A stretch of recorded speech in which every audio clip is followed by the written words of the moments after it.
On behalf of New Zealand, I want to apologise to Grace's family. Your daughter should have been safe here, and she wasn't, and I'm sorry for that. Auckland, New Zealand. A city alive with summer warmth, tourists filling the streets, and one young British woman making the most of what was supposed to be the adventure of a lifetime. Grace Millane was 22 years old. She had just graduated from the University of Lincoln with a marketing degree, and like so many young people her age, she packed her bags and set off to see the world. New Zealand was part of a bigger journey South America than here, soaking in new places, new experiences, new people. By every account, Grace was warm, full of life, and deeply loved by her family back home in Essex, England. But on the night of December, first eve of her 23rd birthday, Grace went on a Tinder date in Auckland city center. She met a man named Jesse Kempson. The two visited bars near Sky City Casino, and later that night, CCTV cameras captured them walking together into the CityLife Hotel. Grace Millane never walked back out. Her family back in England waited. They called. They messaged. Nothing. When Grace missed contact on her birthday, December 2nd, the alarm bells became impossible to ignore. Her father, David Millane, flew from England to New Zealand, stood in front of cameras with grief written across his face, and begged for anyone with information to come forward. What followed was an investigation that would shock two nations, expose a man hiding behind a carefully constructed mask, and force an entire country to reckon with the violence women face behind closed doors. This is a case of Grace Millane, and what happened inside room 308 of the CityLife Hotel is something that, once you hear it, you will not forget. Stay with us. At this point, in early December last year, police are conducting a missing persons inquiry, not a murder investigation. We're speaking to you in relation to the disappearance of Grace Millane.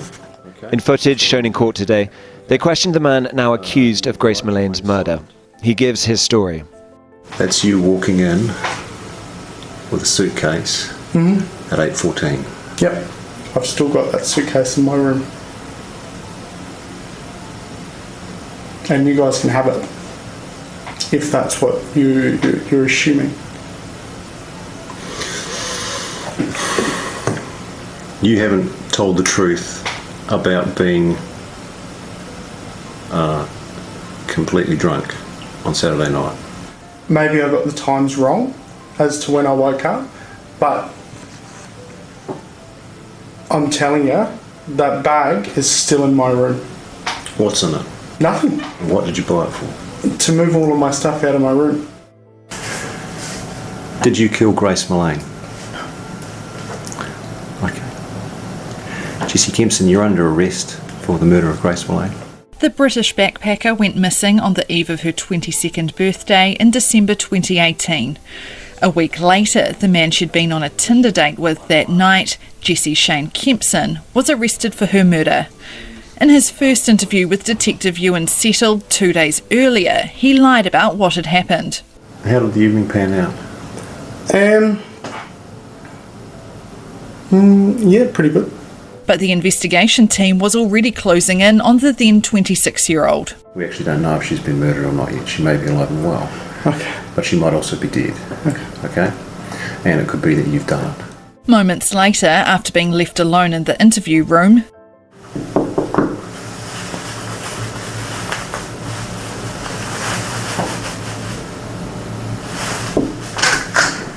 Hey, I just want to ask a question.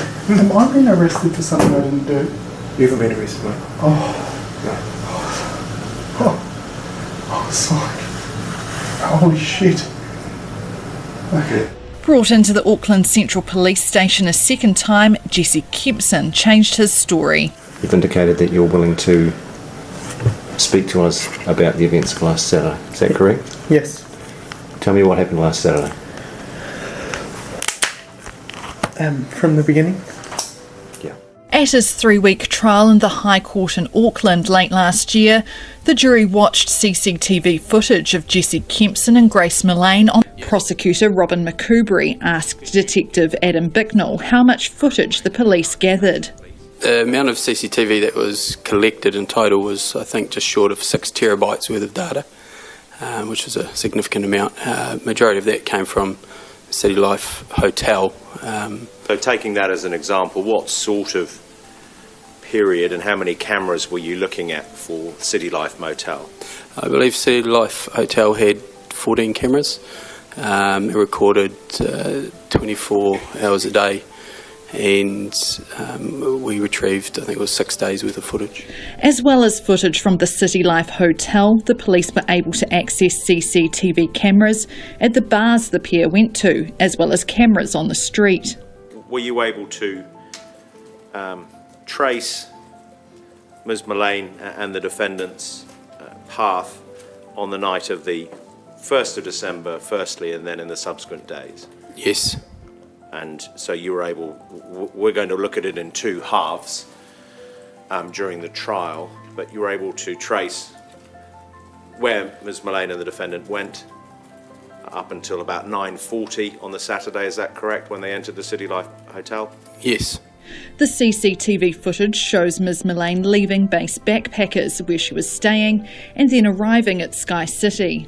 On the screen there at about 5:43 p.m, do we see Ms Millane walking along Federal Street away from the camera? Yes. The footage shows Ms Millane standing near some large Christmas trees set up near the Sky Tower. There are other people milling around, and at one point Ms Millane is seen using her phone. The jury heard yesterday that the last message she sent her family in the UK was a picture of the Christmas trees from that spot. There was what seems to be a speaker or something, or a light or something in the bottom of the screen in the middle, and then there's a gentleman in a high-vis jacket, and between those two, that's Ms Millane. It then shows the accused in a blue jacket walking over to meet Grace Millane and giving her a hug. The pair headed into Sky City, up the escalators and into Andy's Burgers and Bar on the first floor. They bought drinks and found a table. As part of their investigation, the police collected receipts from the places Ms Millane and the defendant went. Robin McCoubrey detailed what they bought. There seemed to be a number of cocktails on both tickets. Cuervo, is that tequila? My understanding is yes. And then a number of, as I say, cocktails on the top receipt, 7 in total and 2 on the bottom receipt. Ms Millane and the accused left Sky City and headed to the Mexican cafe, where they continued to drink heavily, buying jugs of margarita and sangria. They departed at about 8:30 and CCTV cameras filmed them walking through the CBD to the Bluestone Room. There, they settled in at a small table and ordered more drinks, beer, cider and tequila shots. The bar was busy and the pair kissed a number of times. You've seen the timestamp there, about 8:50 p.m? Yes. Again, the two of them kissing.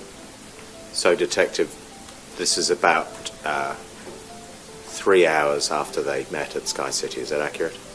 Yes. At one point, the accused pulled Ms Millane closer by putting his arm around her shoulders. When the accused disappears from view, Ms Millane can be seen using her phone. And when Ms Millane is out of shot, he can be seen picking up and looking through her bag.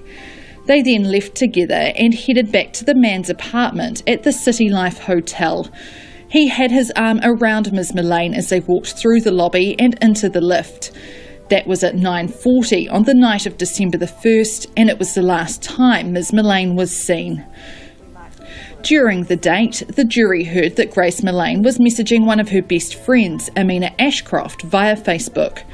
Her evidence was read to the court by Crown Prosecutor Latia Tuibererevu.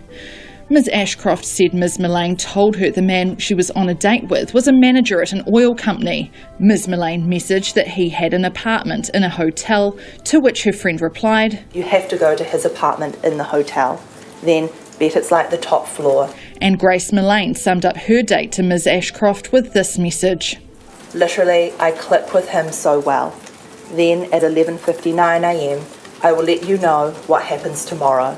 Amina Ashcroft said Ms Millane seemed drunk but happy, and she didn't have any concerns for her safety.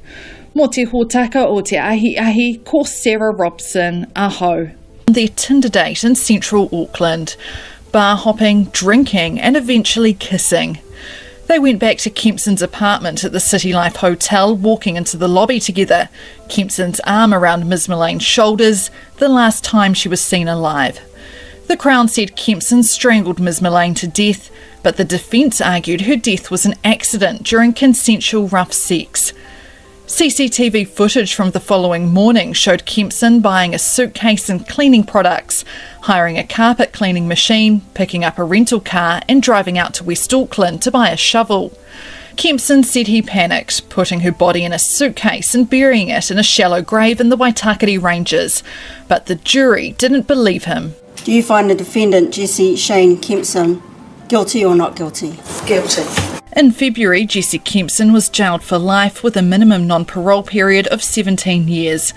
At Kempson's sentencing, Grace Millane's mother, Gillian, delivered her victim impact statement to the court via audio-visual link from her home in England. On a daily basis, I torment myself over what you did to my Grace.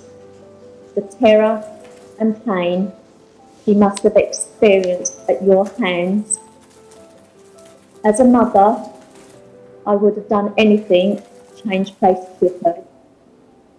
I sit full of guilt, knowing I couldn't help her, that I should have been there. She died terrified and alone in a room with you. After the sentencing, the detective inspector who led the investigation into Grace Millane's disappearance, Scott Beard, told Checkpoint he thought it was inevitable Jessie Kempson would kill someone. I've always thought that if it wasn't Grace, it was going to be someone. Now, I'm not a psychologist, so I can't talk about psychological profile, but what we do know is he's a liar. Yeah, a number of times we proved he lied to the police. He lied to others. The lapsing of name suppression means it can now be revealed Jessie Kempson had other victims, women he'd abused before he met Grace Millane. Kempson was convicted of a raft of sexual violation offences after 2 judge-alone trials in the High Court at Auckland in October and November this year. One woman, an ex-girlfriend, went to the police and told them he had subjected her to sustained and escalating physical, sexual, emotional and financial abuse. When her case went to trial, she said her heart dropped when she saw the first blurred images of Kempson on the news. She said she felt guilty about Millane's death. I didn't want to bring up my past again, but I also wanted the truth to be out about who Jessie is and the pattern of behaviour and how this whole thing could have been avoided. It really could have. Jessie Kempson was found guilty of 8 charges relating to that woman, including 2 of sexual violation and 1 of threatening to kill, and jailed for 7.5 years.